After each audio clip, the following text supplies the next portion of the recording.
ഡൽഹിയിൽ പെൺകുട്ടിക്ക് നേരെ ആസിഡ് ആക്രമണം. ഡൽഹി മുകുന്ദ്പൂരിലാണ് 20-കാരിക്ക് നേരെ 3 പേർ ആസിഡ് ആക്രമണം നടത്തിയത്. പ്രണയാഭ്യർത്ഥന നിരസിച്ചതാണ് ആക്രമണത്തിന് കാരണമെന്ന് യുവതി പോലീസിന് മൊഴി നൽകി. കൂടുതൽ വിവരങ്ങളുമായി അഭിലാഷ് രാധാകൃഷ്ണൻ ചേരുന്നുണ്ട്. അഭിലാഷ്, ഈ പ്രതികളെ പറ്റി എന്തെങ്കിലും തരത്തിലുള്ള വിവരം ലഭിക്കുന്നുണ്ടോ? ഈ വിദ്യാർത്ഥിനിയുടെ നിലവിലെ ആരോഗ്യ സ്ഥിതി അതെന്താണ്?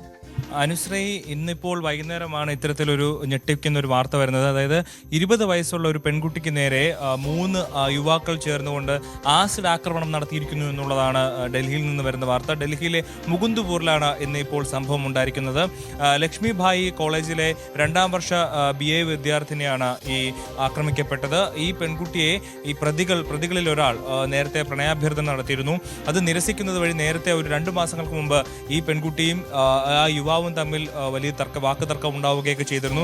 അതിന് പിന്നാലെ ഇന്ന് പെൺകുട്ടി നടന്നു പോകുമ്പോൾ ഈ പ്രതിയായിട്ടുള്ള ജിതേന്ദർ, അമാൻ, ഇഷാൻ എന്നിവർ അടങ്ങുന്ന സംഘം 3 പേർ ചേർന്ന് പെൺകുട്ടിയെ തടഞ്ഞു നിർത്തുകയും അതിനുശേഷം ഉണ്ടായ ഒരു വാക്കുതർക്കത്തെ തുടർന്ന് ഈ പെൺകുട്ടിയുടെ ദേഹത്തേക്ക് മുഖത്തേക്ക് തന്നെ ആസിഡ് ഒഴിക്കുകയായിരുന്നു. എന്നാൽ ഈ പെൺകുട്ടി ആസിഡ് വരുന്നത് കണ്ട് കൈകൊണ്ട് മുഖം മറച്ചതിനാൽ മുഖത്ത് വലിയ പരിക്കേറ്റിട്ടില്ല എന്നുള്ളതാണ് നമുക്ക് വാർത്തകളിൽ നിന്ന് മനസ്സിലാവുന്നത്. കുട്ടിയുടെ കൈക്ക് സാരമായി പരിക്കേറ്റിട്ടുണ്ട്. കുട്ടി ഇപ്പോൾ ആശുപത്രിയിലാണ്. അങ്ങനെ ആശുപത്രിയിലുള്ള കുട്ടി പോലീസിന് നൽകിയ മൊഴിയുടെ അടിസ്ഥാനത്തിലാണ് ജിതേന്ദർ, അമാൻ, ഇഷാൻ എന്നീ 3 പ്രതികളെ കുറിച്ചുള്ള വിവരങ്ങൾ ലഭിച്ചത്. ഈ പെൺകുട്ടിയുടെ നേരെ ആസിഡ് ആക്രമണം നടത്തിയ ഉടൻ തന്നെ ഈ 3 പേരും മോട്ടോർ സൈക്കിളിൽ കയറി രക്ഷപ്പെടുകയാണ് ചെയ്തത്. എന്തായാലും ഇപ്പോൾ ഈ വിഷയത്തിൽ പോലീസ് ഒരു അന്വേഷണം നടത്തി വരികയാണ്. കുട്ടി ഇപ്പോൾ നിലവിൽ ആശുപത്രിയിൽ ചികിത്സയിലാണ്. ജിതേന്ദർ, ഇഷാൻ, അമാൻ എന്നിവരടങ്ങുന്ന 3 പേരാണ് ഇത്തരത്തിൽ 20-കാരിയായിട്ടുള്ള ഒരു കുട്ടിക്ക് നേരെ ഇപ്പോൾ ആക്രമണം നടത്തിയിരിക്കുന്നത്.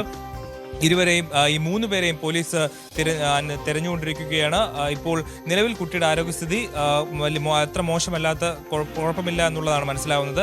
ഇപ്പോൾ ചികിത്സയിലാണ്. അനുശ്രീ, ഈ പ്രതികളുടെ പശ്ചാത്തലത്തെ പറ്റി എന്തെങ്കിലും തരത്തിലുള്ള വിവരങ്ങൾ പുറത്തു വരുന്നുണ്ടോ അഭിലാഷ്? ഇല്ല, ഇവരുടെ 3 പേരുടെ പേരാണ് ഇപ്പോൾ പുറത്തു വരുന്നിരിക്കുന്നത്. ഇവർ യുവാക്കളാണ്. ഈ പെൺകുട്ടിയുമായി നേരത്തെ അടുപ്പം സ്ഥാപിക്കാനായിട്ട് ഈ ജിതേന്ദ്രൻ എന്ന് പറയുന്ന ആൾ പല രീതിയിൽ ശ്രമിച്ചിരുന്നു. സോഷ്യൽ മീഡിയ വഴി സ്റ്റോക്കിംഗ് അടക്കം ചെയ്തിരുന്നു എന്നുള്ളതാണ് വിവരം. ഈ പെൺകുട്ടിയുടെ പിറകെ നടക്കുകയും ശല്യം ചെയ്യുകയും നിരന്തരമായി ചെയ്തപ്പോൾ കഴിഞ്ഞ 2 മാസം മുമ്പ് ഈ പെൺകുട്ടി തനിക്ക് താല്പര്യമില്ലെന്ന് പറഞ്ഞുകൊണ്ട് ഈ ജിതേന്ദ്രനോട് സംസാരിക്കുകയും അത് പിന്നീട് ജിതേന്ദ്രനും ഈ പെൺകുട്ടിയുമായിട്ടുള്ള ഒരു വാക്ക് തർക്കത്തിലേക്കൊക്കെ കാര്യങ്ങൾ പോയിരുന്നു. അതിനുശേഷം വീണ്ടും ഈ 2 മാസത്തിനിടയിൽ വേറെ മറ്റെന്തെങ്കിലും സംഭവം ഉണ്ടായിട്ടുള്ള കാര്യത്തിൽ വ്യക്തതയില്ല. എന്തായാലും ഇന്ന് വീണ്ടും ഈ ജിതേന്ദർ 2 സുഹൃത്തുക്കളുമായി, ഇഷാനെന്നും അമാനെന്നും പേരുള്ള 2 സുഹൃത്തുക്കളുമായി ചേർന്നുകൊണ്ട് ഈ പെൺകുട്ടിയോട് നേരെ വീണ്ടും എത്തുകയും ഇത്തരത്തിൽ വീണ്ടും അവർ തമ്മിലൊരു തർക്കം ഉണ്ടാകുന്ന സാഹചര്യത്തിലാണ് ഈ പെൺകുട്ടിയുടെ മുഖത്തേക്ക് ആസിഡ് ഒഴിക്കാനുള്ള ഒരു കാര്യത്തിലേക്ക് എത്തിയത്.